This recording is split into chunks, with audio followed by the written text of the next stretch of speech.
ছায়ার হাওরের মাঝখানে। এটি হইল শাল্লা উপজেলার বড় কয়েকটা হাওরের মধ্যে একটা।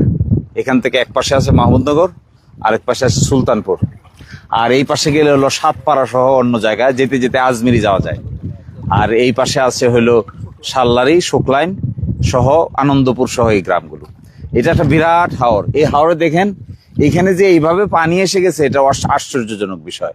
এখানে খালি শুধুমাত্র এই সময় থাকার কথা ধান আর ধান। ধান মারাই, রোদ উঠবে, মানুষ ধান কাটবে, ধান শুকাবে, বাড়িতে নিবে, এই ছিল এখানকার আনন্দের বিষয়। কিন্তু বৃষ্টির পানিতে সব তলিয়ে গেছে। এটা কিন্তু বন্যার পানি না, এটা কিন্তু নদীর কোনো পানি না, নদী থেকে কোনো পানি আসে নাই। এটা হলো বৃষ্টির পানিতে তলিয়ে যাওয়ার ফলে যে অবস্থা দাঁড়িয়েছে, এটা অস্বাভাবিক। এই অঞ্চলের মানুষ কখনো এগুলো দেখে নাই। আমরা ছোটবেলা থেকে এখানে বড় হয়েছি, আমরাও কখনো শুনি নাই যে বৃষ্টির পানিতে হাওর এভাবে তলিয়ে যায়।